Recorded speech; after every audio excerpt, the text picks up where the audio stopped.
Hi everyone, I am your host, Jade Haggard, podcasting from Art Universe Laboratory. Welcome to Artist Solace.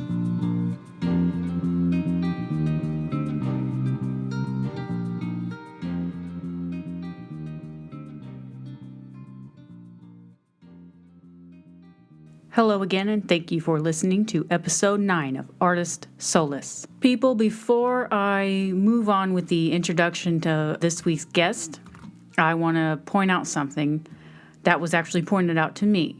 I have been pronouncing the word solace wrong. Solace is actually pronounced solace. And this whole time, of course, I thought I was correct. And I guess that's just the way I thought it was pronounced. Now, I've been ruminating on this for a week, whether or not I should start saying solace, as in artist solace. Should I keep saying solace, or should I just keep artist solace?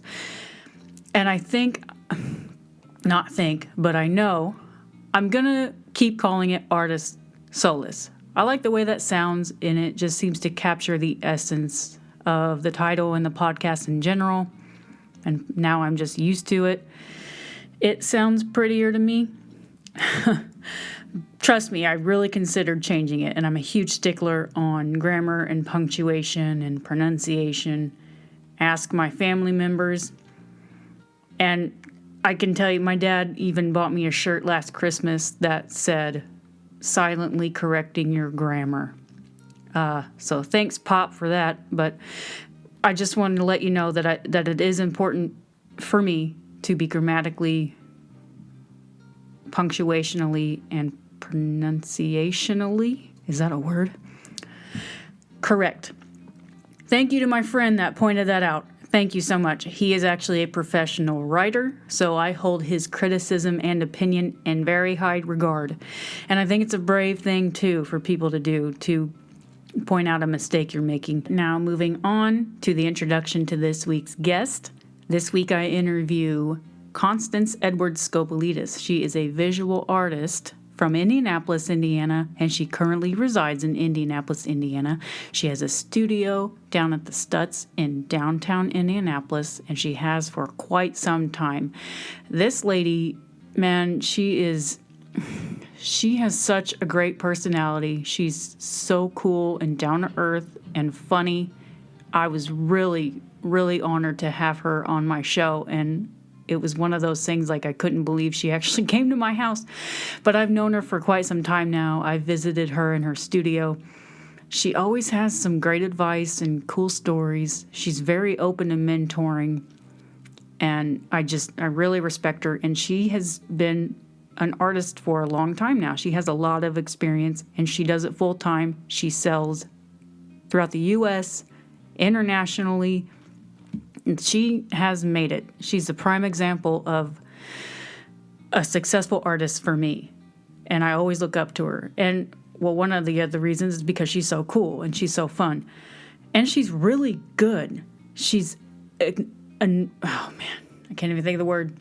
She's very good. She does photorealistic portraits, but she adds like a kind of abstract quality to some of these portraits. If you look at her stuff online, you'll see what I'm talking about. And one of the coolest things she's doing right now is something she refers to as digital media art. These are touch screens mounted on walls that can be manipulated by people, by the audience. And to me, it's the brilliant way to combine art and science and art with the new technology. It's like the evolution of art. She really was spot on with this new work, and I'm really, really proud of her. I'm excited for her, and I hope you enjoy this conversation. We talk a lot about business, the business of art and culture, and how she grew up. She really gives some great advice for artists, saying if there is a happening going on, you got to show up and be the interesting person in the room. Key success for artists is based on making connections, and learn about how this trick helped land her initial success early in her career. You can find her on Instagram as @ConstanceArt, ConstanceEart, which is her most popular means of social media. She says it's her favorite way to display her art on the internet. Her website is www.constancescopelitis.com. Scopelitis spelled Scopelitis. She is also on Facebook as Constance Edwards Scopelitis. And you know what? There's also another, she actually has two websites. There's another website you can go to, www.constanceart.com. I would go to that one because that's a really cool one that actually shows a timeline of her life. It's a really fascinating website. Please check her out online. Please try to look up, if you don't see it on the Artist Solace podcast Facebook page, go online and look at these digital media arts. Also, I know, because I'm employed there as well, the Conrad Indianapolis has her work on display, and along with some of these touchscreen digital media arts. So I hope you can extract from her some inspiration and motivation and some comfort and cheer and solace. Please enjoy. Today I have I'm going to edit that out. Sorry, you're not married. No. I'm still trying to get my introduction down. So. Yeah, that's okay. Do it again. No Do your miss or introduction. messes. Yeah. No. Well, it's important, but it's kind of hard. Yeah. I have friend and fellow artist Constance Edwards Scopelitis. Constance is a visual artist, and she actually does it full time. And she has been doing it full time for how long would you say now? Well, I actually went to art school, so I've been doing it my whole life. Okay. I got lucky. When did you get to the point where you were earning an income from it full time? Yeah. Probably by the second year I was out of art school, I got into a really good groove of doing portrait art and architectural rendering, which was something I kind of made up. I was able to do elevation blueprint reading and draw buildings and houses for real estate companies. Anything I could do to stay in it. 2 years? Yeah. That's amazing. Like it kind of is. Now that you mention it, yeah. But I was so afraid of being hungry or being poor or not having what I needed, and I wasn't skilled to do anything else. I mean, when you go to art school, they don't train you to do anything. You get trained on how to see and how to develop certain skills. Like, you may start out thinking you're going to be a sculptor and you really suck at it. You run back to the painting department. Or, I tried ceramics. I got kicked out because everything I made exploded in the kiln and ruined everybody else's stuff. I was terrible. Yeah, but I started getting one commission after another, and I kept thinking the whole time I'd go back to graduate school, which was my original plan. Mm-hmm. And then I just kept making a living, and I was working with bigger projects and more important kind of attention, and people were coming along, and I thought, well, maybe I don't have to go to school again. I never liked school anyway. I wasn't good at it as a kid. My mother would let me stay home. Just didn't pretend I was sick. I've done that before. Yeah. Although I don't think my mom really caught on. Told her that I was pretending. I think my mom knew me. Yeah. So 2 years, man. Yeah. But I know you're really talented, and I'm sure you were back then. Nowadays, I see your work. You do photorealistic portraits, and you also do abstract work. So I guess you think I do abstract work? Because I'm afraid to claim that. Okay. But I do have, you're right. What do you categorize it as? Well, you mean what part of my work would you say is the abstract? non-photorealistic portraits, yeah, I guess. Yeah. Well, I also But I'm terrible at genres with art. So, and I'm terrible with art history, even though I'm an artist. That's funny. Yeah, no, you can't be good at everything. That's why I quit my art. Don't say it out loud. Just keep mulling that over. No, I'd use. I practice a kind of philosophy, somewhat. A philosophy of how do I describe it? Where you're using opposites and you're constantly juxtaposing, so that you can have almost like a vibration, visual vibration going on in whatever art I'm choosing whatever materials I'm using. What I mean by that is, old school formal training would tell you it's about the opposites. It's about light places in a painting next to the dark places. It's about the soft edges next to the really sharp edges that makes for the vibration. It's about the large things with the small things. That's why you don't know why you love those old school landscapes where the sky is just huge. And it kind of puts in perspective that on our little planet, even if we have mountains, if there's a mountain range, it's small compared to the sky. I don't know, just little things like that can make a visual difference. Then you start getting into nuance, like years ago when I discovered that cadmium red really does vibrate in the retina. So if you want to say something, you got to say it in red. We talked about that Yeah. in Will Woodrow's interview and Corey's interview. Really? We started talking about brain attraction.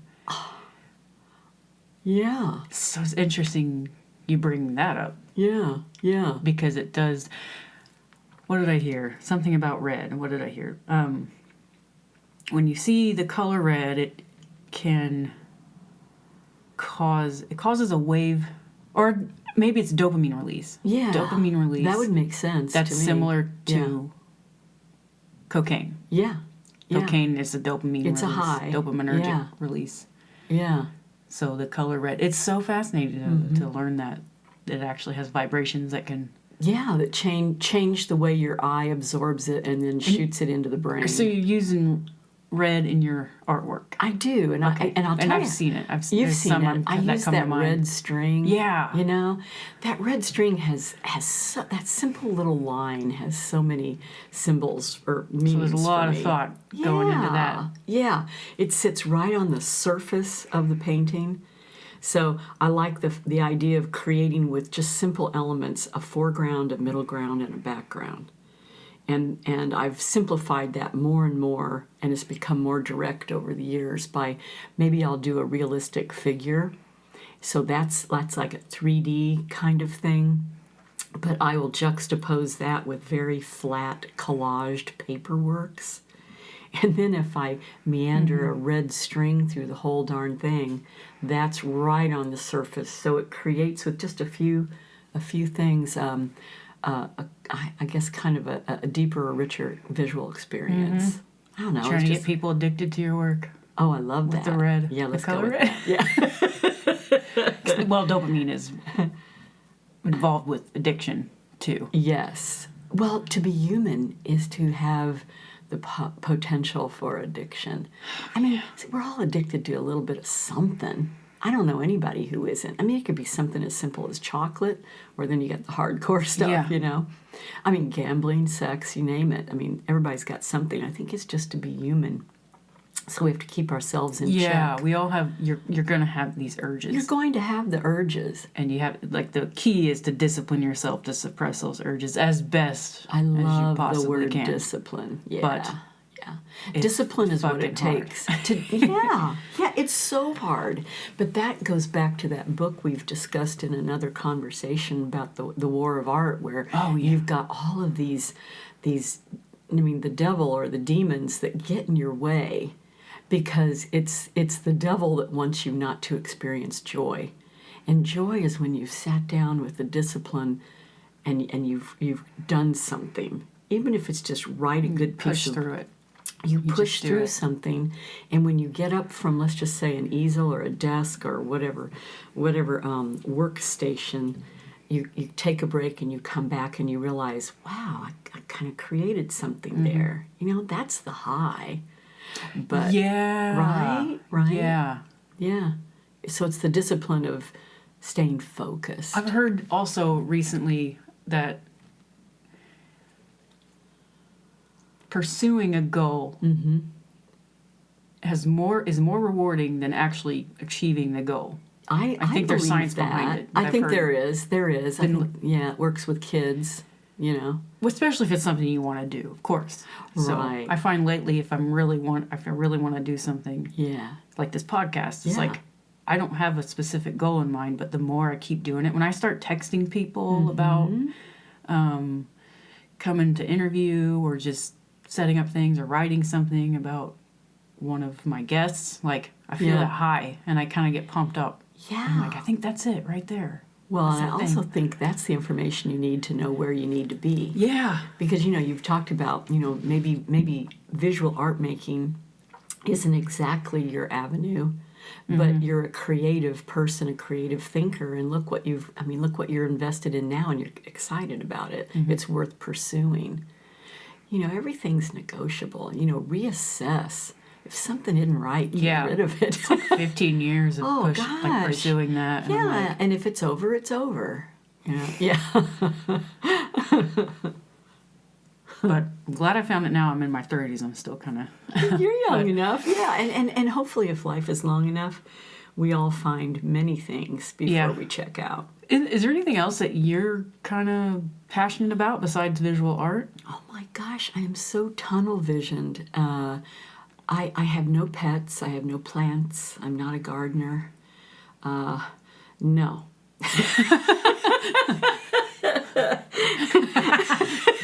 Okay. I like to read. Okay. What do you like to read? Well, I like to read really good. I like historical fiction, but I also like memoir books. I like to read about real people, and I like to read about the really crazy, insane lives that people do live and come out the other side. You know what I mean? Or brave people. Okay. Brave people. Brave people are usually kind of crazy too. I love.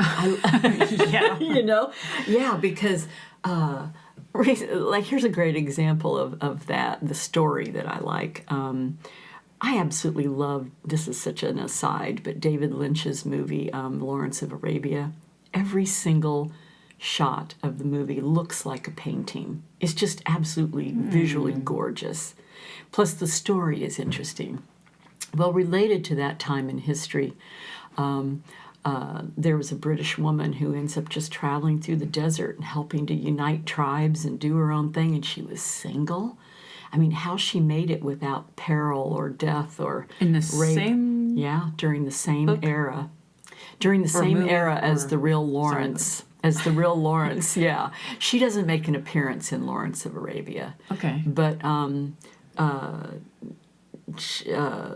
there is a movie, I think it's called Queen of the Desert. I wish I was good enough to give you her name right off the top of my head, but I mean, she's definitely an interesting historical person. So there's a real famous photograph of her sitting on a camel for a photo op with Churchill and with Lawrence of Arabia, and, and some of the tribal leaders, and all. It was just very interesting to me. Anyway, oh gosh, that's such an aside. Yeah, but brave people. I do consider myself to be brave, and I think that's a part of what could be called my success. Whatever that definition of my success is, to me, it just feels like I have been brave enough to try some things and to stay with some things and to make really tough decisions. Like I mentioned slightly before, when do you weed your garden? I don't have a physical garden, but I can look at something and say, that is just really does not need to be in my life. Maybe that person doesn't need to be in my life. And keep my life really focused without those distractions. The wrong chemistry in any pursuit can just, that's a distraction that'll get you off your path, I Have you always been like that? Yeah. Yeah? Super focused. Super focused. Would you call yourself assertive? Maybe. I am very assertive, but I'll tell you what, I don't know where I was. I never knew the definition of what the simple definition of introvert and extrovert was until recently. I am perceived as an extroverted person. I really am, and I know that. I know people perceive me as I've got the, guts to get out there and do whatever I need to do. I can speak to my craft. I can, meet people and all that. But then I read this definition that an introvert is someone who gets charged up or fed internally by being alone. And that is definitely me. And that an extrovert can be depleted. No, wait. Okay, I'm going to mess this up. Let me put it this way. I am depleted by people's energy. I am charged up by my own internal energy. So I guess really I'm an introvert who's learned how to be extroverted at the right time. Does that make sense? Oh, yeah. They have a definition now of, I think it's like extroverted introvert. It's funny. Anyway, people are aware that they exist. Yeah. So you would say then you'd rather be in isolation. Yes. But yes, when the time comes to be extroverted, you can. You can talk. You're social. Yes, I can be social. I've learned to do it. I mean, as a child, I was so painfully shy that I could not be in a school play. I could not do it. Oh man, I were you scared. I fainted. Fear? I fainted before man. I went out on stage. In high school, I wanted to be in one school play so bad before I left high school, and I couldn't do it. What play was it? I'm trying to imagine you dressed up as like Snow White, and then you just like passed out or something. Trust me, I didn't get the lead. I didn't get the lead. I think I've blocked it from my memory. It was so traumatizing. Literally, I passed out backstage. My friends just trying out for it. No, or I got the part. Hell. But then it was time for the audience to be out there, and it was time for me to go out. They had to fake their way through it, and you know what? I cannot remember what. It almost seems like it was a musical. I wasn't singing. My fantasy job would have been to be a lead singer in a rock and roll band. I can't sing. So, so you just it waited that that out. happen. No, it's my fantasy job. Yeah, I listen to a lot of music in my studio, lots of different kinds of music, but I rarely have a quiet day in my studio. But sometimes I'll be so riled up internally, and I'll feel a little bit frenetic, which isn't very often. But I'll go into the studio, and my nerves will be a little shot for some reason or another. I can't always predict it. Could just be a rotten night's sleep or something, but I'll go into the studio and I have to have total quiet or I can't focus. Yeah. Like maybe there's too much. Just too much bombardment, maybe too much beautiful. Too much stimulation. Yeah. Yeah, I get that. I get that one. Every now and then you need like a quiet day. Yeah, just real quiet, But you asked me we were talking about focus. I wanted to elaborate on that and talk a little bit about, don't let me go on too long, but there was a lot of training in my childhood connected with sports.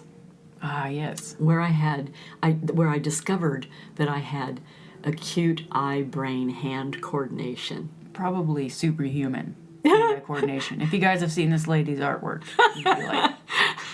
Well, acute, I can acute. I think it's beyond that. Well, what age did you start noticing that? Let's see. I was pretty young when I could hit any softball thrown my way. I never missed hitting a softball because I understood timing. I kept my eye on the ball. I could just hit it and hit it and hit it. My dad used to get the biggest kick out of it. Did you play on the team? Oh, heck no. Okay. I grew up barefoot, with no rules, no organization. My parents were, the joke was my siblings, we do say that we were raised by wolves. My parents were well-intentioned, but they were highly neglectful and didn't really make us do a lot of normal things like take a bath. I'm not kidding. Now, the beauty of that for somebody like me, a creative kind of thinker and person, was the freedom of it. And I still crave that today. I love the freedom of not necessarily having a schedule where I have to do things the same way every day. I like to be my own boss. But no, I was never on a team sport thing. Maybe because I don't work well with others. Just kidding. I was like, really? Just kidding. That's the joke. You seem really I'm pretty agreeable easy. right now. I'm pretty easygoing. I'm pretty easygoing. It takes a lot to rile me up. I'm the kind of personality where I genuinely give people a chance to prove themselves to be utterly unlikable before I loose them. You know what I mean? Like you don't want to see me angry. That's a joke in my world too. But no, the eye-brain-hand coordination. Let me get back to that. Oh, okay. Yeah, it just really helped develop the skill of viewing the world, having it travel through my brain and come out through my fingers with the ability to draw exactly what I could see. And then if you start working with new materials, then you learn to paint what you see. Painting is hard. That statement just went through my head. Really? Right before you said that. I was like, maybe I could say that. I was like, painting's hard. Painting is hard. You just said it. Oh my gosh, painting is torturous. It takes I a think. lot more patience and does. discipline too. It Drawing really, is I think like so. two different values, black and white, Right. and then shading. Yeah. But painting is way harder. And Way harder. Yeah, it's really, I think it's painful because you can paint on a surface and just you can't get what's in that internal eye onto the canvas the way you are seeing it very clearly, but your materials aren't working for you, or you don't know how to use them, or you don't know where. Sometimes when I get stuck, I just do the opposite. That's full circle on what I was speaking to a moment ago. And it works. It's fascinating how it will work. Wait, say it again? Yeah. You do the opposite of I do the absolute opposite of what I've been working so hard at for 3 hours.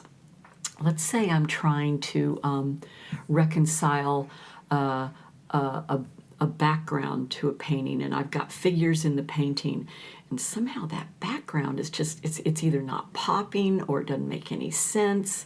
You can go so far as quit working on imagery and just get a big fat brush and just start swiping big paths of paint through the background, and it kind of resets something. Okay. Yeah. It gives your neurons a break. Give your neurons a focus. break, and also if you're working so hard down one avenue, maybe you need to turn down the road. You know what I mean? So you're going north. Well, maybe you need to flip around and go south. Maybe see different colors or something. Yeah, it and can then be just, anything like that. It can be back. it can be the actual quality of the brush stroke can be opposite. It can be the color you thought was the right one. And literally, if you're working with burnt umber or orange, flip to aqua. It's amazing, and it'll just shake things loose. Yeah, because blue and orange are Opposites. complements. Yes. So yes, compliments. Yeah. that makes sense. Yeah. I haven't really spoken to you about kind of what I'm doing now. Correct. Yeah. Which is an evolution from my draftsmanship or drawings past my paintings, and now I'm trying to get into the human brain, which has an attention span of 3 seconds, by making my art move right in front of you and change. Yeah. Well, I wanted to do that, and then I realized, no, just invite people to actually touch my art, which is such a historical no-no. You know, they have docents in the museum. They're so intimidating. Yeah. You know, they That stand is a there in good a point. uniform, and you can't dare get too close to a piece of art. Well, my art Not now, anymore. Not anymore. I know. So I'm using touch screen. How did you come up with that monitors. idea? Okay. Well, sorry, I'll yeah, say again. So yeah. what she's talking about is touchscreen monitors. You basically say like there's some kind of touchscreen tablet TV mounted onto a wall. It's kind of small in size. You can actually go up to the TV screen, touch it. It has an image of one of your pieces of art, Right. and you touch different spots, and it does different things while you're touching it. And then when you take your finger off it, like the image goes back to its original shape. Exactly. It's so cool. It's really cool. I have really had a good time exploring this And avenue. how did you think of this? Well, I got involved in the huge art fair Okay. world about 10 years ago. And what those are, it's galleries pay obscene amounts of money to rent a booth space and then launch their curated show for the masses to appear and view. And it's like one-stop shopping is what it's like, an art mall. It's needless markup. It's incredibly expensive, and it's over monetized. It's very difficult as an artist to be in that environment because it is so money oriented, and it's people have lost their minds about purchasing art. They think that they've got to purchase something that hopefully they like, and let's hope they love, but they really think that perhaps it will be worth more money in 5 or 10 years when they put it on an auction market. It's Really? just it's a terrible trend, in my opinion. It's been set up by just how much money there is in the world at the top. It's at the top. Yeah. So here I am trying to stay true to my narrative and to my content. I want to say things about social justice. I want people to wake up and think about certain issues, like the fact that we this is another little aside, but I got really interested in the concept of vampires recently, because what a vampire is a voracious, hungry, empty, soulless entity, right? And they're trying to feed themselves because they need something. Well, we're like that in society now, in my opinion.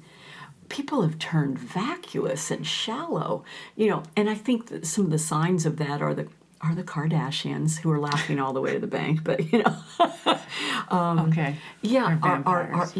we've turned into vampires who aren't really noticing the world around us. Our head is in a device. We need constant stimulation. We're exhausted. The only way some of us are slowing ourselves down is to drink. God, everybody all of a sudden is an alcoholic.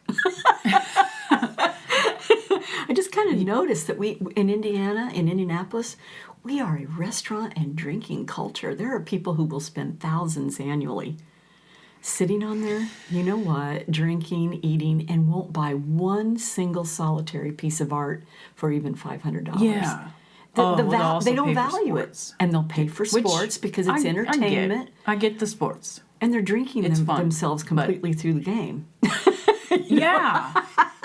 We're even doing that going to concerts. Some people get like they're going to a concert and they're like, we gotta get drunk. Like Right. I don't even remember it if I get drunk. Like I've started a trend to where I'm not I know. not gonna drink my head off if I go to a concert. Right. And I'm like, but I want to remember this concert. Yeah. Oh gosh, I mean that we digress, but okay, yeah. When you bring up Indianapolis, kind of bring it. yeah, that's eat and why. I drink mean, it's culture. been like, What's it like anywhere else? Yeah, I've traveled a few times out west, but Mm-hmm. not enough to really understand what the culture. what's going on and what people are doing. And there are 3 seats of art buying, art making. The art world really does exist in the United States, in Miami, New York, and LA. Chicago keeps trying. They're a just too Midwestern north. city. Yeah. And if you're going to go to one of these big art fairs that I was mentioning, are you really going to go shop for your art for 4 days in the windy city, or are you going to go to the sunny city of Miami or LA, or to the the exciting city of New York? People have just decided they know where they want to go spend 4 days. I was and just buy about art. to ask, why do you think people gravitate towards those spots? I think it's partially weather, It really is, but it's also just the culture of creativity and liberalness, which spawns more music and art. Although, can I just say, Indianapolis has a kick-ass music scene. I think our musicians here are awesome. I'm just a now lot getting of to know music. some of Yeah, them I think it's more. worth pursuing, and I don't know half of what I'd like to know. But for some reason, music can be birthed here. Art, you might be able to birth yourself, but you got to get out. It's, yeah. Oh my God! I mean, I think that's partially right why I kind of gave it up. Yeah, it's too hard here. Don't be hard on yourself. You know, and I don't want to blame it on indie. Yeah. It's more my fault. If I really wanted it, I would make more sacrifices to get it. But Well, I'm just yeah. not. I've realized like I'm not willing to actually get out there. But Right. Well, you're like most artists. I Yeah. mean, most artists in Indianapolis are content. There's some good art being made here. I have artists that I really, really like that are very strong, but they're not pursuing the markets that could be eating their artwork up. Right. You know, it's not easy though. I mean, Correct. 22. Yeah, God, it's hard. I got lucky 22, 23 years ago. I had a man come to my studio, which I'm still in at the Stutz building downtown Indy. And he had called me and said he was coming over for a studio visit. And he knew some people I knew, and I was glad to invite him. And he walks in, and he explained that he lived in Maui and that he had just purchased a business where he was, this is like 22 years ago, when Clays were just launching into the world. That's a printing process where you actually have really high quality inks. You scan artwork to perfection, to the point where some of the scans, photographic scans of artwork, even have brush hairs that will show up in a glob of What's paint. it called? Well, Giclée. Giclée. It's a type of print. Sounds French. It is. Okay. And it's a type of print. They can print them on canvas, and then they coat them with UV coatings so they'll never fade and all of that. It's a way to expand artists' inventory. Now, I have never been interested in prints. I did not want to do it. I said, no, I'm not really interested in putting my work into print. He goes, but look at the quality. I said, yeah, the quality is great. I just want people to take 3 extra years, save up the money, and buy something real. Okay, I'm a purist, right? Yeah. I let him put a few small things into print because a hotel in Maui bought 500 of my images and put them in every hotel room. Yeah, I mean, that was pretty, that was, I was pleased with that. I thought, yeah, in every single hotel room of the Maui Ocean Resort, my artwork is in there. But then I thought, in general, Are they still there? You know, I haven't been over there Okay. to the Maui Ocean Resort to know. That was probably 16, 17 years ago, Okay. maybe. So they may not have remodeled yet. I don't know. But I bring that up because this gentleman, he was such a good person, and I got to know him and his family well, and he invited me out to Maui to see the operation because he wouldn't take no for an answer. But while I was out there, he introduced me to a huge gallery in Maui, and they had already been looking at my work, and they invited me to be represented by them, and it was a huge national break for me. Where's Maui? Where's Maui? Is that in It's Hawaii. Oh, you got to get out. You got to get out more, girl. First, I was thinking somewhere. Oh, that's hilarious. In Europe or whatever, Oh, but that's so funny. No, Okay. I'll learn you. Okay. Just ask me more questions.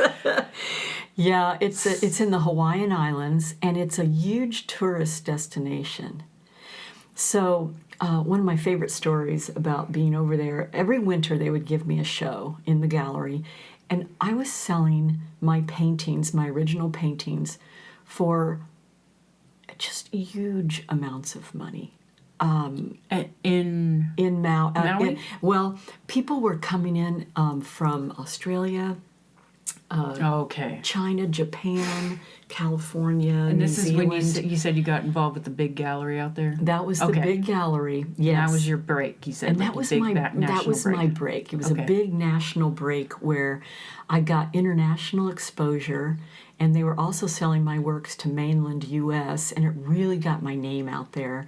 And they were selling my paintings for very large sums of money. I was like, oh my God, really? Yeah. I mean, I was pretty humbled by it, but excited and motivated. And they didn't dictate what they wanted me to paint, so I was able to stay true to my good. subject matter and all of that. And it was really a rich experience for quite a few years. And then I learned from that. This is a little bit of the business of art.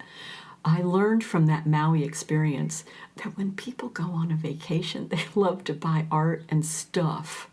So I never thought about it, it just seems like a weird way to buy art. But so so then the next thing is I present my work to a gallery in Santa Fe. I get represented. Now I've got people Santa Fe is a destination art buying city. And it's not Western art. There are the Western art, galleries, but they have everything. They have contemporary art. They have representational art. They've got it all. Okay. Sculpture and everything. So I did well there. And then from there, anyway, the rest of it's dominoes. I was able to get more and more gallery representation all throughout California. So now, to date, I've had representation in Hawaii, California, Santa Fe, many cities in Florida, and New York, Connecticut. I don't know, I'm probably leaving Are you something out. international anywhere? Well, I was when I was in Maui. Because Okay. I was selling works. I was doing subject matter. This is going back into a series I did on Greek mythology. And Western culture and Greek mythology and even Old and New Testament stories of human psychology is really what we're talking about. We're selling in Asia like crazy. They love that stuff. So I was working with a subject that interested me, but then came to find that in Asia they were interested in Western culture subject matter. So I was selling works in Hong Kong, and yeah. How did this guy find you? Oh, that Like the was original good. dude. Oh, this is a good lesson for other artists. Okay, here we go. Let me impart something. Oh my gosh, let me tell you. I have always believed, and it works, that if there's a happening going on, you got to show up. I don't care if it's the most boring thing you think you've ever had to do. Like, go to network things, meet people you don't know, go to the symphony, go to the jazz kitchen, go to arts council events. Just show Okay. up to city events. Show up to philanthropy lectures. It can be so many different things, but show up and be the interesting person in the room. Let's face it, most humans are not creative people. Most humans are not musicians, visual artists, writers. They're not. We're in the minority, so if you can walk into a room and tell somebody you actually do something, you're going to get people say, oh, my aunt, she's an artist. Yes. I'm such a bitch. But if That you is very common. It is. If you show up, my point is that you see and be seen, and you're making connections with people. Don't be afraid to give your bank teller your card that has artwork on the front. You'd be shocked at where some of my clients have come from. I have people who say, we've kept your card in our file for 10 years, and now we have the money to really do something. I just sold artwork to people who have come to my studio for 20 years. They just now bought something? now bought something. They have And to it's just save up? I don't know. You don't know? I don't know what the backstory is. It's like They really just come 20 and visit? years. Like, They show up to like my open studio events and things like that. They show up. But I thought, why are they showing up exactly? Do they just want to be part of what they think is a fan base? I mean, that's weird. No, I don't know. But anyway, they buy. So when you show up to things, you'd be surprised what lists you get on. So when this gentleman showed up at my studio door from Hawaii, he said, I'm friends with so-and-so, and I asked him, I said, I'm going to make a trip to Indianapolis. Can you give me the 10 who you think are the top 10 visual artists in Indianapolis, and I'll just get a hold of all of them and I'll make studio visits. And I was on the list. So see, it had nothing to do with me reaching out to him but it was because somebody else knew me and that person introduced me. It's like all of this stuff is accumulative in building a reputation so that you can have the network. Yeah. Now, and you know what I'd say? That was like, that's good advice, and I think people need to hear that. I think that's a reason why. What am I trying to say? It's like the biggest problem, I guess, for me is getting out and going to things. And like you said, even if it's boring. Jade, ask me if I want to go. That's like the sacrifice. You know what I mean? It is the sacrifice. It is. Ask me if I want to leave my studio to go to an event. Or take my boots off and put on a pair of shoes that I can go to. I mean, and I love shoes. But so you would say that would be the best advice maybe you could give. Yeah, is to not become reclusive and really show up and talk to people and meet people. But see, that's the practiced extrovert side of me that I've learned to do. Mm-hmm. I don't really want to do it. I don't really enjoy doing it. I don't. I make myself do it. That's okay. Right. That's good. But that's because I'm making art, not just because I need to make it, I want to make it, but I also made a conscious decision in my youth that I was going to make a living at it. That's a lot of pressure. It's a lot of pressure. I'm still at my age and stage of my career hustling every 30 days to pay my bills. I mean, that's just reality of life, right? We all have to have a job. And I was crazy enough to say, my job is going to be art making. God, that's a lot of pressure. Thank God I have the energy to do it and the good health to do it. And gosh. Yeah, it's incredible. Well, it's incredible to actually talk to somebody. I don't know how old you are. I'm not going to guess. But don't. Constance is a mysterious lady. No one knows her life outside of art. We don't know how old she is. She might be a robot. I don't know. But yeah. But you definitely still seem like you're full of energy. And yeah, I think that's just the mercy or luck of DNA and everything too. There really is some of that goes into it, Okay. Yeah, my elders lived to be very elderly. Really? Very. Yeah, my favorite uncle, and men don't live as long. He was 99 and a half and died in his sleep, just real sweet. He was awesome. He ate 2 strips of bacon every morning, butter on his toast, and half on his cornflakes. See what I mean about DNA? Okay. My 92-year-old grandmother still didn't have any hanging flesh on her jawline, Wow. Yeah. Were any of your family members artists? Not artsy? Not a one of my elders. No one. Although my father was such an interesting man.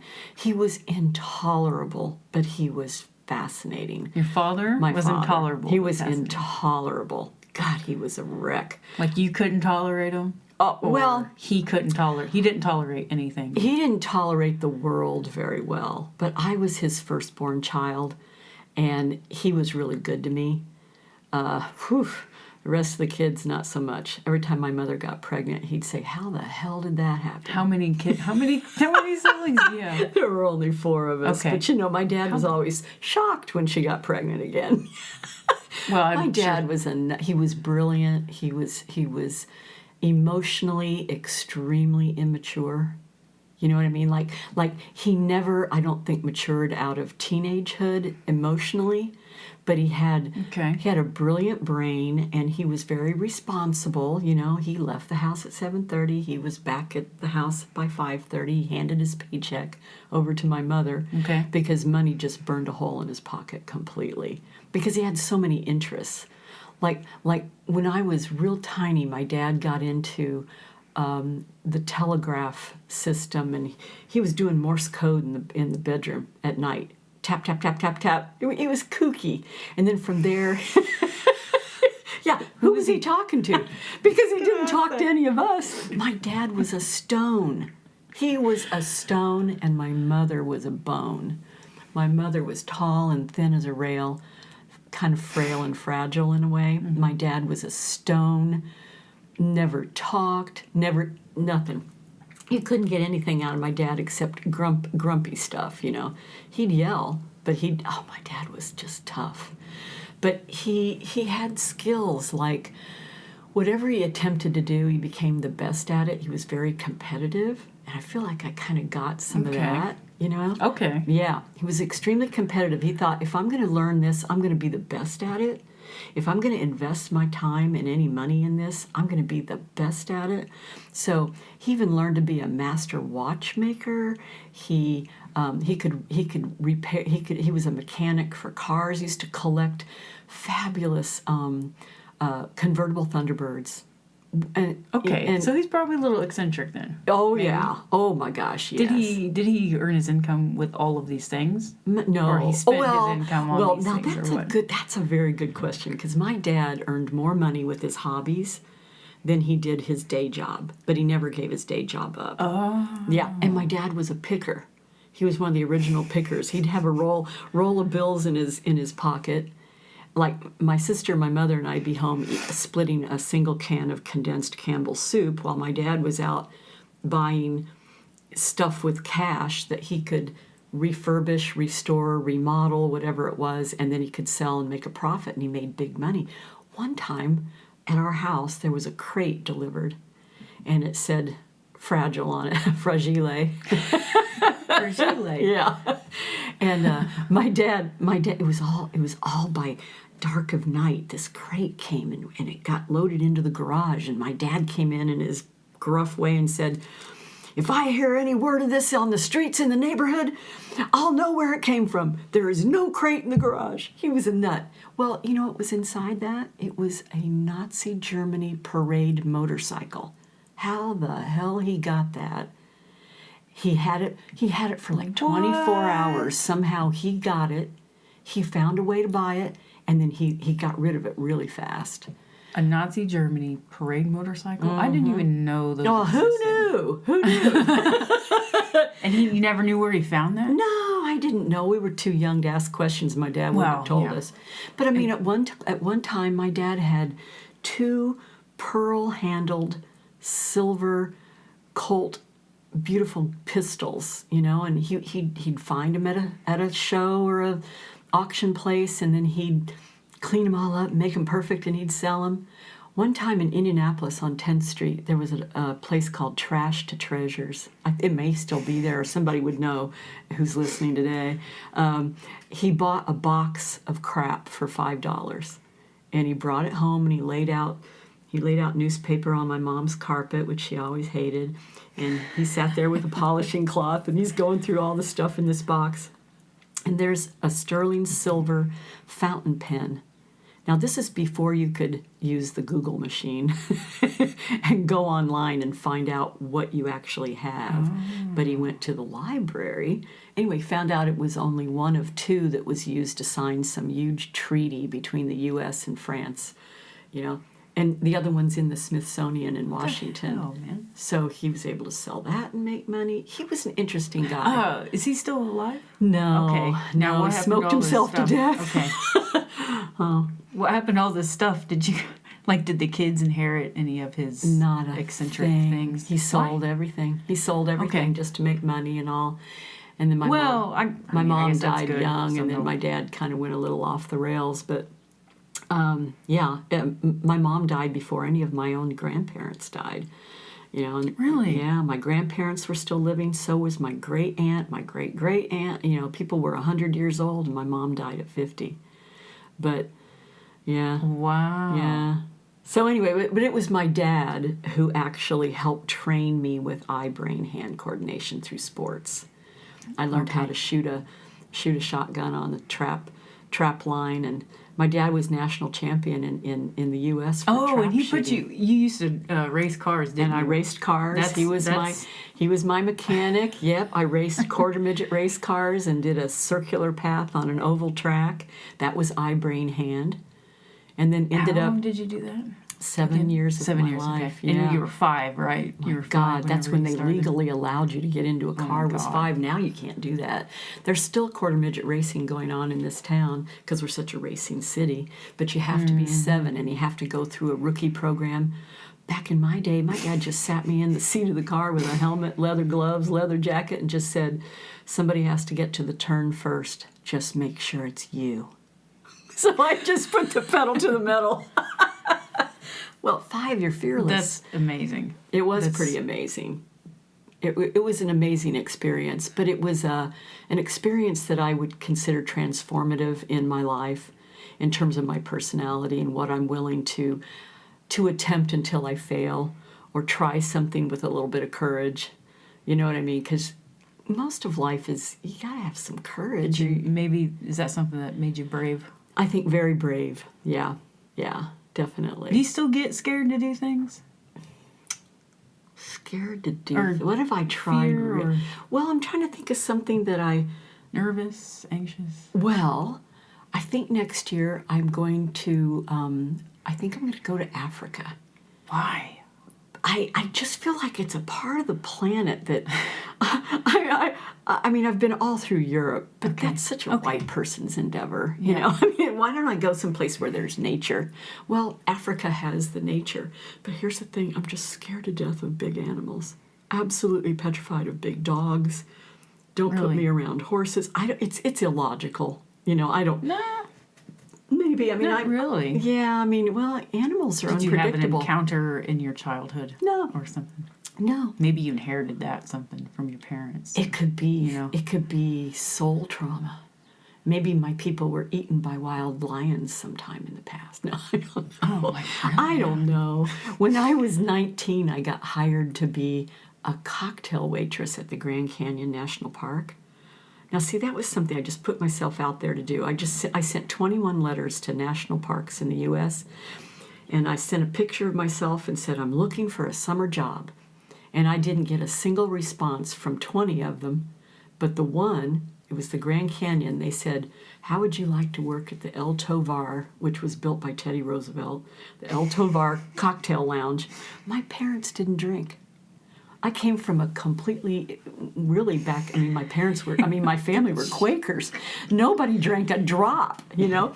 And here they want me to be a cocktail waitress at 19. So, of course, I said yes, of course.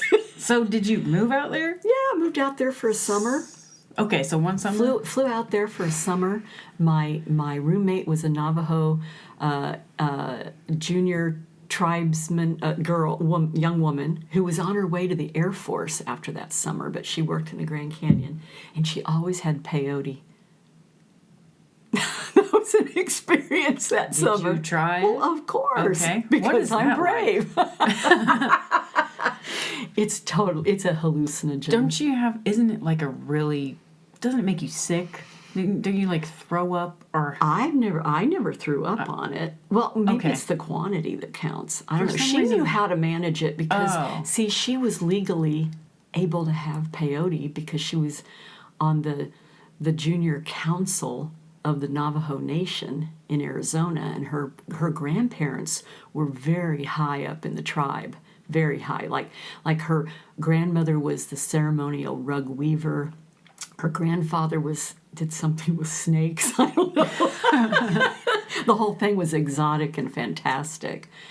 But when I was out there, the reason I brought that up is specifically because it shocked me. I grew up in the inner city. I grew up in Irvington, Okay. here in Indianapolis, and it's a little city neighborhood. And we walked to school. Nobody had cars. And, at least my family didn't have. They didn't give us teenagers cars. My dad had cars that he sold, but I got out to the Grand Canyon, and I realized how comfortable I was with humanity and with the city, but scared to death that I would get jumped on like a mountain lion would leap on my back on a path, or that a bear would come out of somewhere.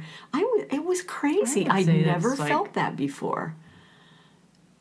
I don't know. It's just kind of a kooky conversation about, you asked me if I'm scared of anything, or, I don't know. That's the only thing I can come up with in terms of anything else. But you still want to go to Africa, though. I think I do. Now that I talk about it. And it's like, it's probably not even as...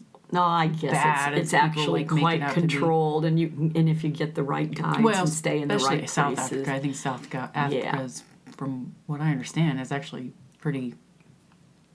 I can't think of the word habitable, I guess. Yeah. Well, and my sister will go on this trip too, and she's she studied anthropology. She considers herself to be an anthropologist of humans at this point, but so I think we're going to try to go see gorillas. Okay. That fascinates me. Well, Egypt is in Africa too. Mm-hmm. Are you thinking about the southern part of Africa?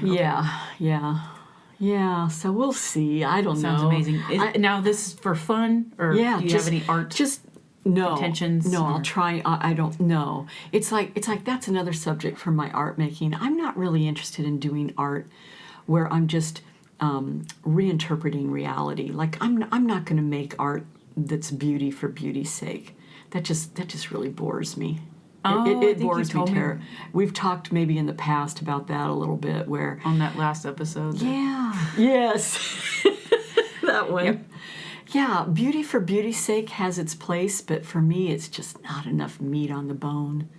It's boring. It's too boring for me. Yeah. It's like I'd just rather take a photograph, and just have that abstraction. That's why I guess I categorize yours generally as abstraction, because you go beyond photorealism. You go beyond. I like to think just the boring portraits and. Yeah, like I don't want to just do what you see is what you get.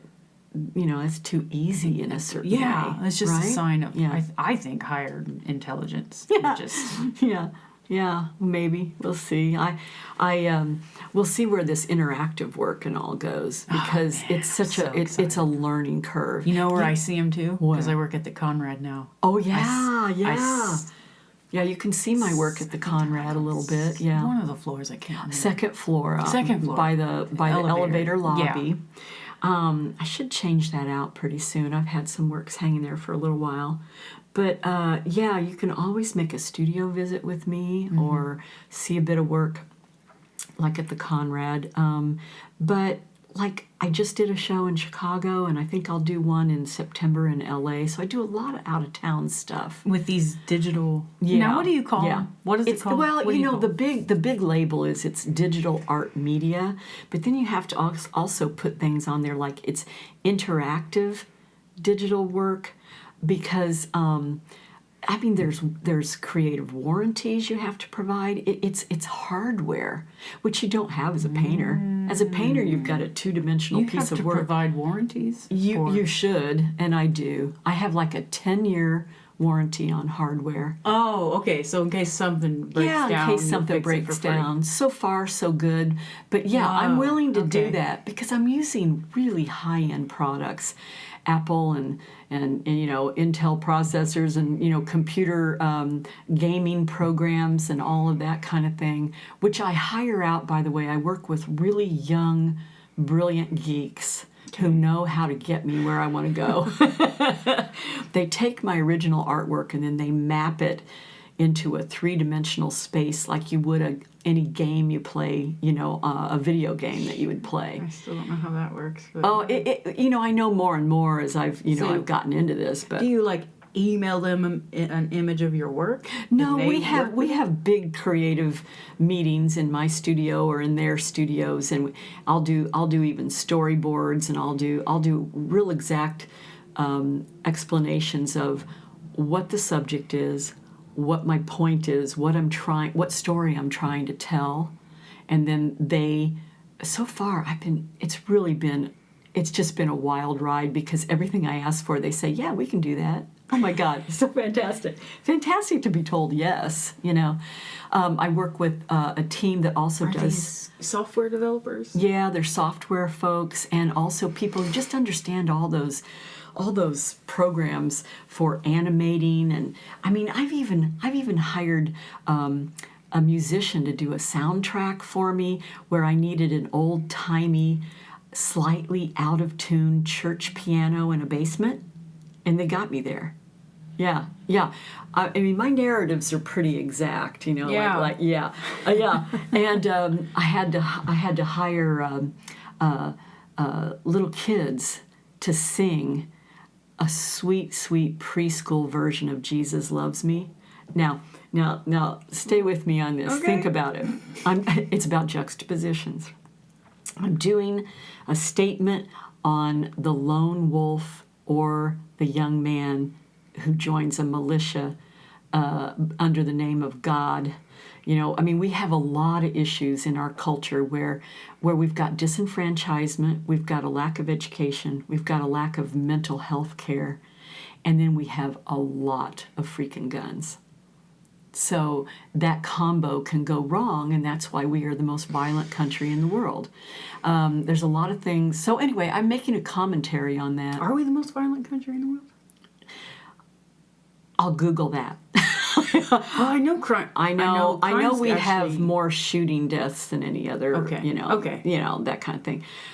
And we are extremely violent. And I mean, it's just kind of shocking when you really get the stats on, like how many children die from daddy's loaded gun under the recliner.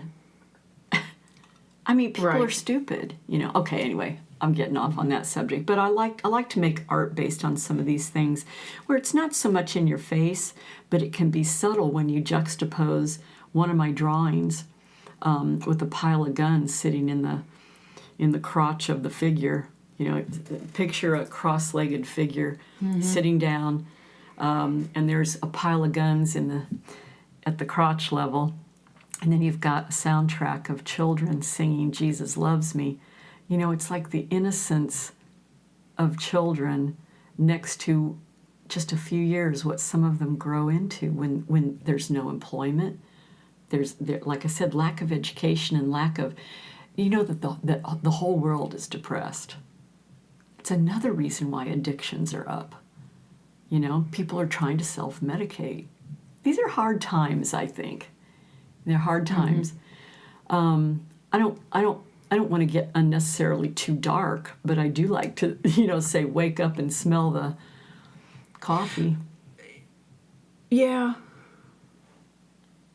I think people need to kind of be more grateful too about actually how much opportunity we have out here in the West. I've been reading a lot of 20th century war history. Really? So Now that's interesting. How do you get started doing that? Oh, why that subject? I've been listening to psychologist Jordan Peterson. Yes. I probably have thrown his name out in every other podcast I have. And yeah, it's really, really resonating with you. Oh, well, what I think I told you, he can explain how you cleaning your room as an individual can prevent something like Nazi Germany or the Soviet Union from happening. Yeah. Or any communist socialist country. I've heard a little bit about that from you. A lot about identity politics. Yeah. You might like him because you're interested in those issues. Yeah, how things develop in the psyche and in culture in general. And kind of where we're heading if we don't quit with all this identity politics bullshit. Yeah. It will be something similar. Right. Well, you can feel stuff percolating now. It's pretty creepy. Yeah, right. If you're paying attention, you can see signs of just a great divide, huge divide. I don't mean just the classic things. I'm talking about the haves and the have-nots, and there's oppressed, oppressor, victim. Yeah, all of those things, and there's the extremes on both ends that there's no meeting in the middle. And I mean, everybody says about their times, oh, this was the worst, or that, I mean, I'm old enough to remember, where I was when JFK was shot, and not understanding why something like that would happen. And I was in grade school where we would put our little hands over our hearts every morning and started our day with the Pledge of Allegiance. We were very patriotic. I saw a headline in the Indianapolis Star after the assassination that said Khrushchev scoffs at assassination, and I didn't know what any three of those words was, and I had to go home and ask my parents. And I mean, the whole world was shook up. And then, of course, shortly after, Bobby Kennedy and then Martin Luther King, and then we had the Civil Rights Movement, and then we were all involved in Vietnam. That was a weird time. It was it was an intense time, but that was right in my crucial development. I was a young teenager. Okay. Well, no. When Kennedy died, I was in second grade, but I mean, by the time Woodstock rolled around, a girlfriend and I tried to hitchhike to Woodstock, and I was 14 years old. That's how brave I was, and stupid. Mm-hmm. Yeah. Okay. We only made it 4 miles out of town, and my dad rolled up in one of those convertible Thunderbirds and grabbed us off the road. Oh, man. We had made homemade backpacks out of pillowcases. We had lip gloss, toothbrush, change of underwear. Hairbrush. That was about it. So, man, yeah, you grew up in the 60s, man. Yeah. It was definitely intense. That was a weird, intense time. It really was. Yeah. It was violent. It was protest. Everything was protested. By the time I got to IU, I was on a bus going to Washington, D.C. for the Equal Rights Amendment ratification, which never happened. Yeah. It never happened? What was that? There's still like only maybe 28 states ratified it, so technically it's still, women technically still don't have an equal rights protection as a individual sector in society. Yeah, Okay, it's hard I'm still to not understand. sure what that means, I guess. Well, kind of like right now with LGBTQ and all that, they should have equal protection rights for life, liberty, and the pursuit of happiness. I mean, it's broad, but if you don't put it in there, then they do get left out. I mean, like when Pence by dark of night tried to get RFRA run through the Indiana legislature, that if you don't want to serve gay people in your establishment, you can just kick them out on religious reasons. Well, no, you cannot do that. This is almost 2020, and look what's happening with Roe and Wade, Roe versus Wade, and all that now. I mean, Now, are you talking about the Alabama, Texas, Missouri? How many states now? All of a sudden, we've got 5 or 6 states. I think there's 5 of them now I think so. since Alabama Yeah. that they are prohibiting abortion. In any case. I guess so. I mean, I think Texas is in that list now. Missouri is in that list. I guess I haven't heard that. I heard about Alabama. Mm-hmm. I don't think Alabama it'll last started long, it. man. I don't think You so. know, Women like- aren't going to put up with that. We'll tilt to tyranny a little bit over here, but like, people still need to be able to choose which sin they want. Right. That's that's good what way we're of predicated putting it. on. Like, Yeah. I don't think it'll last long, or people are going to move, or they're going to go to other states. Right. Right. It's like, sure, you can try for a little bit, but Think about I it. don't If think you it's going have to the last. money to do it, what if you truly are poor? I mean, there are people who cannot get from point A to point B in our own city, and for people to complain about that new bus line coming through, well, shame on you. Are they complaining? I don't know. Oh, you're ruining my business with all this construction. Yeah, right. It's probably going to bring more boo business. fucking who, Yeah, it is. And it helps people get where they need to go. Oh man, and like how much this town actually fixes itself, how clean it is, and how much construction That's a sign of a good town. Yeah. People are donating money for that thing. I got to tell you something funny about that. Years ago, the Indianapolis or Indiana Tourism Bureau, whatever it's called, they did a survey for like a year, maybe 18 months, a big survey in all the downtown hotels. And they wanted the catchphrase for what is the most impressive thing you discovered about Indianapolis, or what do you like most about Indianapolis after having visited our city? And you know what the answer was? Booze? No. Indianapolis is so clean. I've heard, and I've not been to many other cities. That's as good. But I've That's heard what people you. say That's that. all you got. We're clean. Is that a bore or what? Is that a bore? I'm glad we're clean, but of all the other things you could have said, that's why I say to artists out there everywhere, get out. Yeah.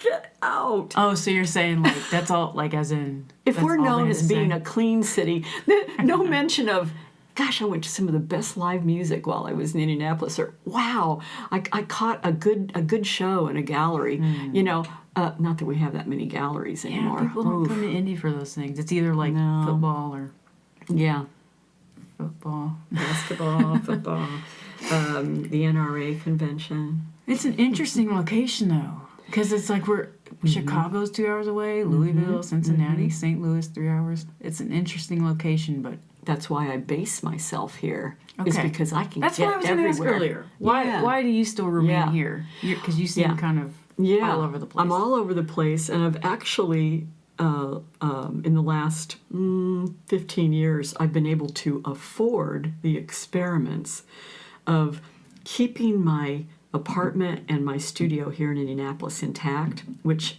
I've got it's so easy to live here. It's not expensive to live here. Okay. That's a good point. I've kept my base here, but I've actually gotten an art studio in California, and I got one right on the Really? beach for 3 years. You have one on the beach? I did. I decided if I'm going to go to California, I'm going to be on the beach. How often do you go there? Well, I'm not going now. Okay. But I had my 3-year stint. I see your face. You want to go to California? Yeah. I had that same vision too. I did it. Like that. I got 2 galleries in California to pick my work up, and they started representing me. I did really good business with them, but I was there for 3 weeks out of the month, and then I'd come back to Indiana for a week. So, and I did that for 3 years. It was pretty exhausting. My sinuses were shot from airplane air, and I was, when you put it like that, I guess. yeah. But I wanted to see if I could get my foot completely out of the Midwest. Well, you know what happened? I'm out there for 3 years. I couldn't stand the people. Why? They just weren't my people. For as much as my head can be in the clouds, my feet are on the ground. And people were not grounded in Southern California. I'm talking LA, Newport Beach, Laguna Beach. That's where my clients were from. What do you mean? Oh my God, they were so flaky. Okay. They all had the same plastic surgeon. I know. I've never They're walking seen, around like every woman has the same lips and the same size butt cheeks. I don't know how they accomplished that. They all had the same rear end, which would have fit in my hands, And then they had these huge breasts and huge lips. I mean, it was just really weird. So stereotypes happen for a reason. It was really true. Okay. Not genuine. And they had no, and it was hard to break in as a human. Everybody's already got their own cliques. Come in as a real human. Like, Right. My best friend I made in Laguna Beach was actually from Fishers, Indiana. oh, dude. Yeah, it's so funny. That's funny. I know. And then I did the same thing in New York. And in New York, I love the people. I love the culture. I love everything about East Coast. East Coast feels just a little more... I don't know if everybody would say that. You hear these things about, New Yorkers are so mean. Oh, my God, no. I had a blast in New York. And people were cool, and I liked the whole thing. Do you know what people think they're mean? Because nobody talks to anybody. You want to know why nobody talks to anybody? Because there's too many fucking people. Like, no. Point. You Good can point. hide. Yeah. I've never felt more alone. Because I went there by myself to see Home of Clint. Yeah. It was great for an introvert. Nobody talks to you on the subway. Nobody talks to you. Well, that's true, because that's about personal space. Yeah. It's actually really amazing, actually. Yeah. You think you'd feel more dangerous, but like I never like, felt no. I never felt scared in New York City ever. But No. I felt more alone though. Yeah, around you all felt those more people, alone. ironically you were enough. your own little satellite world walking through the streets. And also, too, look how fast people walk. They're always trying to get from point A to point B, so nobody's pausing. That's something I've watched in a Starbucks in any city, any state, any country. You go into a Starbucks, everybody's on a laptop or on their phone. Nobody looks up anymore. Nobody looks up. I used to meet guys in Starbucks. Now they're talking to their friends on their tablet. Yeah, it's like, here I am, right here. That's funny. Well, we're going to wrap it up here soon. Do you have any advice or anything you could give to our listeners? Don't bitch about it. You just look like a weenie. Being an artist, being an artist is not for the meek or the mild. You have to have rhino skin. Listen, most of my profession, even at this late stage down the road, because I've had great successes, but most of my career has been, I'd say 95% of my career has been the word no. I have people telling you no? People telling me no, galleries telling me no, entities saying no, we're not interested in your work. I mean, it's mostly no. You just have to not care. Dying. Okay. Oh, I recently had one no that slayed me. In fact, it probably flayed me to the bone. I really don't have many of those. As in a career thing that I wanted really badly. And without going into immense detail, I entered Truly Jade. It was my best work. What I would say out loud to the world and to myself, this is my best work. And I still got rejected from the venue that I wanted in. Mm-hmm. And I thought, I can't do any better than that. I can't do any better than that. That was it.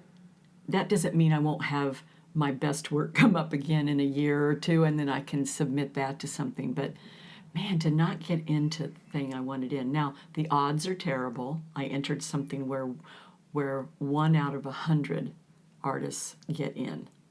And 50 is the final. You have that to Yeah, geez. to balance it off with. Oh, but still, no, there's no comfort in that. It's just a disappointment. Mm-hmm. A dis-a-fucking-pointment. There's another good word for you. Yeah, because you just have to believe in what you're saying. You have to believe in what you're doing. You have to believe in what you're making is important enough to make it, whether you get into the damn show or not. Whether you get the opportunity that you think you want and need or not, you're still going to wake up the next day and keep making your shit. Mm-hmm. Because you have to. That's the difference between being a creative or being an artist and having a vocation of some kind. A vocation is a means to an end. If you're a creative, it's because you have to be. Because something's burning a hole in you. Or you're going to die. Yeah, or you'll suffocate somehow, or something in you will die. I always say that's a sign that I know I'm not creating or doing what I want, is if I feel dead inside. Right. Yeah. I just think you have to pay attention to that. I still, I practice lucid dreaming. You actively practice? Actively practice it. Where I have learned how to be in a half wakeful, half sleep state around 4:35 in the morning. And I can kind of direct my thoughts a little bit, and I can problem solve. It's a strange state of mind that is not taking drugs. No, See, I know that has been asked of me before. It's like, come on, don't you do recreational drugs or something? I bet when you were young you did a lot of psychedelics. I did not, because my brain was so freaking active on its own. Me neither. No, I just didn't need it. I didn't need it. You already have this crazy stuff in your head anyway, right? I don't have to prompt visions or ideas. I've got them. You know, that's another thing. I went to art school with a lot of people who, once they got out of school and didn't have an assignment, they didn't have an original idea in their head. So they stopped making art. They were assignment artists. They had great skills, but they couldn't generate anything from within to then make a life of art making. They didn't have ideas. They didn't have imagination. They didn't have something that was begging them to say on a canvas or in a piece of sculpture or whatever you know what I mean? Mm-hmm. I'm sure it's like that with writers. You wake up with something to say, so you got to start writing it down. Yeah. You know? Yeah, man. Yeah. You hear random cars driving Okay, I got to go. through the streets. You Okay. probably have to go too. Where can people find you online? Okay, I love Instagram. I try to keep it visual with as few words as possible. I don't try to explain anything, but maybe I'll tell you what it is you're looking at. You know, it's a painting or it's something else. So Instagram at Constance Art. And then I hate Facebook. I really don't work Facebook. Facebook is too boring. Also, my website is constancescopelitis.com. Now, that's hard to spell, but put in Constance Edwards and then an S, and it'll probably pop up. And I'll make sure the listeners know that in the introduction. Yeah, that'd be once cool. I write that. Yeah, that'd be I'll cool. spell your name Yeah. 5 times. So. Slowly. Yeah, I spell it every day. I so early on got a website. I mean, I was one of the first artists first artist I know of in my circles that actually had a website, like in 1998 or something. Nice. Okay. Yeah, and so I had that Scopelitis name, and by the time I just kept it. Ditch the man, keep the name. No, don't put that. It is a cool name. I mean, I get it. It works. It's lyrical. Yeah. Okay. Well, there you Okay. have it. Go check out her work, especially these new touchscreen digital art things. Mm-hmm. You also have a studio in the Stutz. Yeah. So you can go to the Stutz Artists website and check out her work there. I think you also have work displayed at the Conrad in Indianapolis. That's true. Anywhere else in town that you are displaying? Not in town. There's a new trend now for artists to take back some power, and studio visits are highly enjoyable and effective. People just need to call artists up. You can find artists and you can say, "Hey, can I come see your work?" Okay. Yeah. Okay, cool. Mm-hmm. So you can call Constance now. Can you give them your phone number? No. Yeah. Send me an email. Yeah. Thanks again for coming, and thank you for all of your insight and advice throughout the years. And good luck continuing all of your work. Thanks. It's It is amazing. so my pleasure to talk to you. And really, I've always believed in you, and I still do. And you never cease to amaze me on what next project you're working on. So just go for it. It's nice to hear that. Oh, I especially really do from mean someone it. Yeah, go for it. as accomplished as you in her life. So it's thank good for me to hear that. So I know I'm not going nuts. You're not. You're not crazy. You are living the dream. Can you tell George that, please? I will. Yeah. Tell him I'm not crazy. Yeah. Okay. So good luck. Thanks again. Thanks. Thanks everyone for listening, and I hope you join us on the next episode of Artist Solace. Bye-bye.